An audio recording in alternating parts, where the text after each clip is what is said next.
Sin ti yo no puedo, otra noche en desvelo, my baby. No piensas en mí, en las noches y en los días, en las veces que decías que nunca te vas a ir yo. Los aliados de Tito mataron a demasiadas personas. Finalmente Tito detuvo las masacres porque ya nadie le temía la muerte. En la actualidad se calcula que murieron más de 300.000 personas durante ese periodo. Es difícil describir el terror que se vivió en Yugoslavia en 1945 y 1946. Mucha gente era arrestada sin razón y la mayoría era asesinada por los partisanos de Tito. Ha sido llamada la Primavera Roja. En mi opinión, el terror duró más tiempo. Fueron más bien 2 años rojos. Mucha gente era asesinada sin razón evidente. Eran acusados de colaborar con la resistencia, pero en realidad eran personas que no les gustaban a los comunistas. El propósito de estas liquidaciones, como eran llamadas en ese entonces, era sembrar el pánico en cualquiera que pensara siquiera resistirse o hacerle frente a la dominación comunista. Había una lista con puntos negros. Unas 8.000 personas habían sido marcadas para ser castigadas por no haber colaborado lo suficiente con las fuerzas de Tito durante la guerra. Al final, no importaba lo que uno había hecho en la guerra. Yo creí que estaba protegido por haber luchado con los partisanos de Tito. Pero fue todo lo contrario. A veces, hasta esto era peligroso, porque muchos eran acusados de haber sido traidores a la causa, a pesar de haber luchado con las fuerzas aliadas de Tito contra los anticomunistas. Los comunistas eran guiados ideológicamente por el deseo de eliminar al enemigo del pueblo. Esto fue lo que hizo que los comunistas arreglaran los asuntos de una forma tan sangrienta. Nadie quería decir ni una sola palabra porque de inmediato eran apresados y ejecutados. Usando las cifras que tenía de Eslovenia, llegué a calcular que en un momento había 200.000 personas encarceladas al mismo tiempo por razones políticas. Tito pensaba que debía destruir el movimiento nacional serbio para garantizar el éxito de su revolución comunista en Yugoslavia. Por eso se puso en rigor una política del terror después del genocidio de los Chetniks y durante el año que siguió al final de la guerra. Él debía destruir las fuerzas de resistencia anticomunista que aún existían en ciertas partes de Serbia. Algunos sobrevivieron hasta 1949 y todavía estaban luchando contra los comunistas. Algunos fueron obligados a dejar el país y escapar de cualquier forma que fuera posible hacia otros países. Algunos fueron encarcelados durante 20, 25, 18 o 15 años, dependiendo, pero el movimiento fue aplastado gracias a que había sido tildado de ser un movimiento traidor a la patria. Tuvieron que hacerlo así. Tito tuvo que inventar una blasfemia para justificar el genocidio de todo el movimiento Chetnik. No los venció en el campo de batalla, sino que los convirtió en antiángeles, demonios que querían destruir al pueblo yugoslavo. El demonio principal, el enemigo de Tito, Mihailović, fue finalmente capturado en marzo de 1946, después de un despliegue en masa de todo el ejército yugoslavo en diferentes regiones del país. Fue llevado a juicio 4 meses después con toda la propaganda política que venía al caso. Se preparó un tribunal especial y fueron invitados periodistas de todo el mundo. Para tratar de probar su culpa, Mihailović fue enjuiciado junto a otros obvios colaboradores de los alemanes.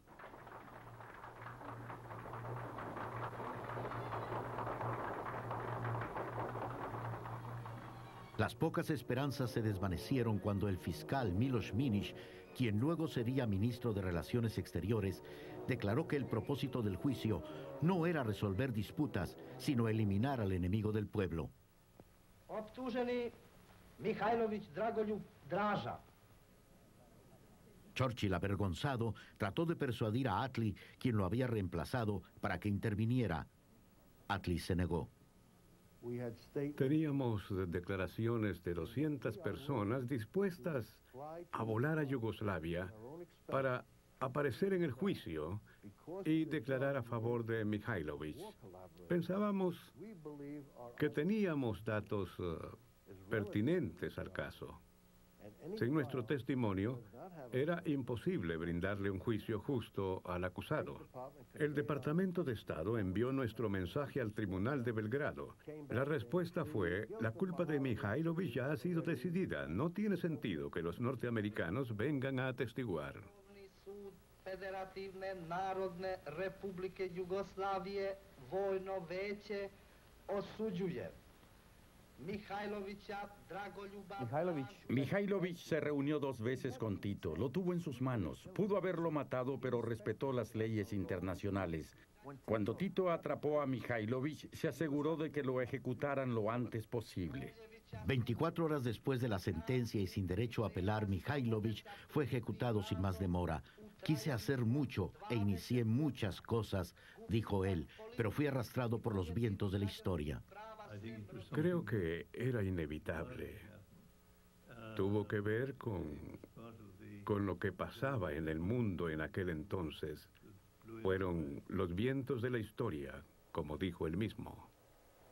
Habiéndose deshecho del demonio Chetnik, Tito trató de llenar el vacío, cubriendo el país con grandes monumentos a los logros de sus soldados. Sin importar que muchos de esos logros solo eran mitos, como tampoco les importó a quienes lo apoyaban en Occidente. El historiador de la Central de Inteligencia en Yugoslavia expresó: si la historia es propaganda del vencedor, entonces es natural que la historia de Tito y sus partisanos haya sido más conocida que la del perdedor Mihajlović, como aconteció en la Gran Bretaña. Tito tuvo la suerte de que muchos oficiales británicos que llegaron a conocerlo fueron seducidos por su personalidad y su capacidad de vender su proyecto político como si fuera el mejor para la región. La imagen que se pintó de la revolución comunista fue una imagen romántica, una imagen mítica muy poderosa. Había una gran nostalgia que fue usada para inventar una versión de la historia que se repitió una y otra vez durante más de 50 años sin que muchos pudieran revisarla. Fue un instrumento de la propaganda. Algunas de estas imágenes, imágenes procomunistas como las llamó Davidson, aparecieron justo cuando se comenzó a cuestionar a Tito en Occidente. Recuerden que Tito estuvo a punto de luchar contra los británicos cuando acabó la guerra. Al aparecer estas memorias, Tito se convirtió en un David contra Goliat. Se volvió el símbolo de un valiente que luchó contra el monstruo estalinista. No convenía crear una imagen negativa de Tito, porque a Occidente le convenía que él estuviera en el poder. Ese mito ha sobrevivido y fue alimentado por una generación que apenas ahora está llegando a su fin. Tito subió al poder en parte gracias al apoyo de la influencia de izquierda, los revolucionarios, los comunistas que poblaban los diversos servicios secretos del mundo. Fueron una influencia importante que lo ayudó mucho, pero siempre pensé que en gran parte Tito subió al poder no tanto gracias a ellos, sino más bien gracias al apoyo que recibió de Occidente. Tal como sucedió en el pueblo natal de Stalin, Tito se aseguró de que su pueblo natal se convirtiera en un sitio de peregrinaje como culto a su personalidad.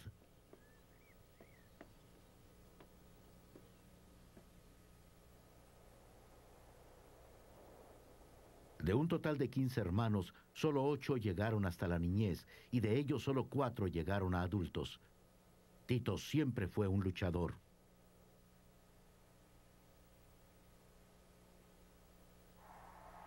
Como Tito había usado tácticas tan sanguinarias durante la primera parte de su reinado político, siempre quedó el temor de que volviera a usar esas tácticas. Y así se evitaron muchos levantamientos en su contra. La gente siempre le temía y admiraba su carisma. Tenía la capacidad de aterrorizar al pueblo y al mismo tiempo crear una imagen popular muy efectiva. Para Churchill, la ejecución de Mihailovich después del intento de invadir Trieste había colmado el vaso. Tanto el periódico belga Europa Amerique como el semanario británico Time and Tide publicaron comentarios que había hecho durante una cena en Bruselas. Durante la guerra creí que podía confiar en Tito, pero ahora estoy consciente de que cometí un grave error. Su secretario privado, Sir John Colville, dijo que estas notas reflejan la opinión del señor Churchill y no creo que le moleste su publicación, aunque no creo que lo admita públicamente a menos que sea acosado. Lo cierto es que esa es su opinión. Si Churchill hubiera seguido en el poder, creo que todo hubiera sido diferente. Pero el mito de Tito fue alimentado por la toma de poder de los socialistas en Gran Bretaña. A ellos no les convenía cambiar nada. De hecho, preferían tener a Tito en Yugoslavia más que a la familia real en el trono. Y luego, en 1948, cuando Occidente empezó a enterarse de las monstruosidades cometidas por el régimen de Tito, ocurrió el distanciamiento entre Tito y Stalin.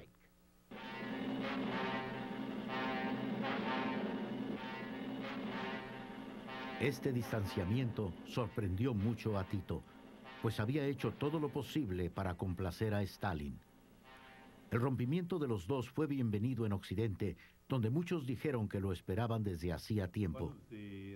Lo primero que noté en Tito, cuando fui enviado a entrevistarlo, fue que no era un líder comunista común y corriente como otros que había conocido en varias partes del bloque soviético.